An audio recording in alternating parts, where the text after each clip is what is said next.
Now we'll move on to the WA versus SA game, which you watched on Sunday. Nathan, tell us about the game. Obviously, WA were far too strong for SA and ran out comfortable victors, and it was a win that was really set up by their tall forwards.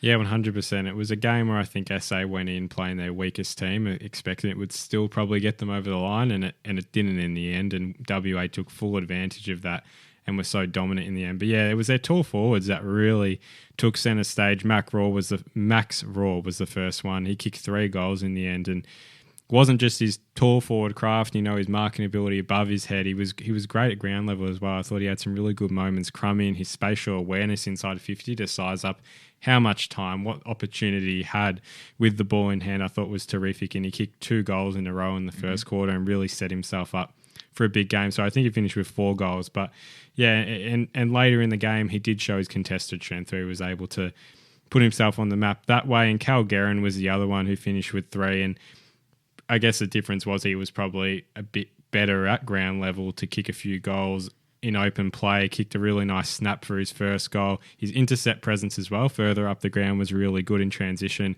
Just a strong presence with his leading patterns, and yeah, he kicked an easy goal for his efforts in the third quarter just out the back. So both of them really stood up and probably put themselves as the top 2 on the day.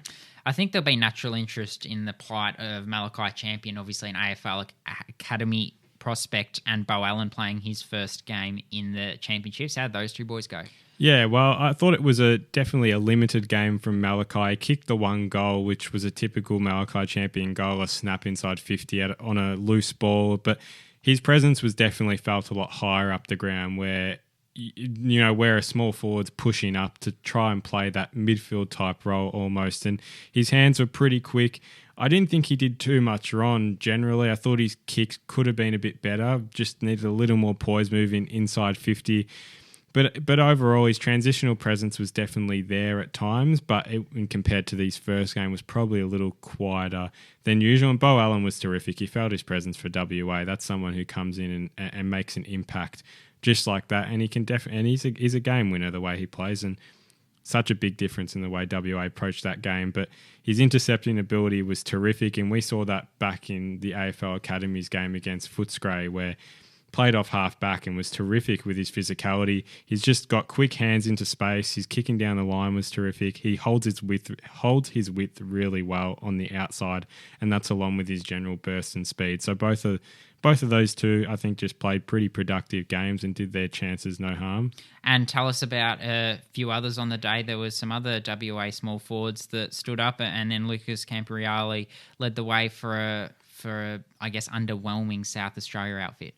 Yeah, well, Blake Kelly's the one I want to touch on for WA, who is a bottom major for Swan Districts, as far as I'm concerned. And yeah, his strength in the contest was terrific. He's a real big-bodied, I'd say half forward type, but you could definitely see him, a type like him, moving into the midfield as his development progresses. But he's just had a real strong leading presence. Got unlucky a set shot he had early in the game was just touched on the line, but his tenacity is terrific. He's one that he's so committed to winning the footy. His crumbing ability inside 50 was really good, and yeah, it feels like he could play the role of a small forward, but he probably isn't a small forward. He just has that real tenacity where he wants to get his hands on it that quickly. Thought he was really good. Will Hayes played a really similar role along with Cody Angove, who really just had nice forward presence to read the drop of the ball really well, and that's where SA were really hurt in the end. And I'll go to Lucas Camporeale, who you touched on, who I thought was definitely the standout for SA. Improved with his kicking, I thought, a lot more this game. His composure out of D50 was really neat and definitely helped SA a lot of times when WA were coming in with repeat entries. He took a few good intercept marks in D50 and just generally around the contest as well. He provided his work rate along with his brother Ben. That's kind of the hallmark of their game, their work rate and their run and carry when they do get the opportunity. So Lucas was definitely the standout for SA. Very good. Does that just about wrap up the SA versus WA game? I'll touch on just a few more midfielders and I say touch on, just literally go through a few out of general interest. I guess Sid Draper's the one that a lot would be interested in. thought he provided these work rate. He was connecting with his hands in the stoppages. He was getting free inside 50, but they were really getting peppered, SA. Like, their opportunity with ball in hand was so limited. And that was and Sid Draper's performance is probably a byproduct when a player like that is being reduced that much. Louis Montgomery was also very good, I thought, for someone who isn't really their number 1 or 2 midfielder. He was really productive through the corridor, took a few good intercept marks and really strong hands. Dyson Sharp, pretty similar to Sid Draper in the end, and Tyler Welsh was really reduced one-on-one by the likes of someone like a Cody Curtin, who we talked about last week. He didn't kick a single goal, Tyler Welsh. He had 2 set shots on goal and missed both, so he was kept really quiet. Very well summed up, a comprehensive wrap of the national championships, which will continue this week, and we'll continue giving those wraps as we do go through them.